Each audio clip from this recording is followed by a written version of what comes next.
તો ખેડાના નડિયાદમાં દેસાઈ સંસ્કાર કેન્દ્ર ખાતે mega agriculture credit outreach કેમ્પેનનું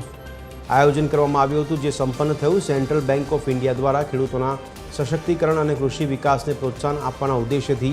mega agriculture credit outreach campaign યોજાયું। આ અભિયાનનો હેતુ ખેડૂતોને વિવિધ કૃષિ લોન યોજનાઓની વિગતવાર માહિતી પૂરી પાડવાનો અને તેમને સમયસર નાણાકીય સહાય ઉપલબ્ધ કરાવવાનો હતો। ખેડૂતોની સુવિધાને ધ્યાનમાં રાખીને બેંક દ્વારા તાત્કાલિક લોન મંજૂરી પ્રક્રિયાનું સંચાલન કરવામાં આવ્યું। ખેડૂતોને સ્થળ પર જ લોન મંજૂરી પત્રો પણ આપવામાં આવ્યા હતા।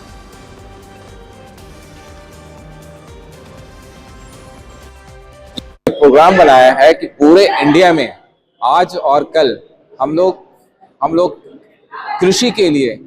लोन करने के लिए ग्राहकों में एक जागरूकता पैदा लेकर के आए और ये उनसे ये भी बात करें उनके कि आपकी रिक्वायरमेंट क्या है। एग्रीकल्चर में हम किस किस सेक्टर में हम लोन कर सकते हैं, जैसे कि हमारा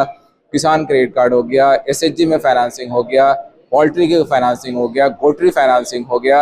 वेयर हाउस का फाइनेंसिंग हो गया, कोल्ड स्टोरेज का फाइनेंसिंग हो गया, गाड़ी के लिए जो एग्रीकल्चर में गाड़ी का यूज़ होता है उसके लिए फाइनेंस हो गया, सेंट कुसुम में जो हमारा सोलर एनर्जी के लिए है उसके लिए फाइनेंस के लिए हम लोग पूरे इंडिया में जा रहे हैं। जितना भी एग्रीकल्चर में जिस तरह से भी हम सोसाइटी के लिए सरकार की जो 2047 में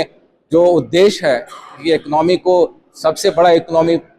करने के लिए, उस उद्देश्य के लिए हम लोग पूरे इंडिया में हमारे जनरल मैनेजर, हमारे एग्जीक्यूटिव डायरेक्टर और हमारे श्री कल्याण सर, पूरे जो हमारे एमडी एंड सीईओ हैं, वो पूरे इंडिया में जा करके हम लोग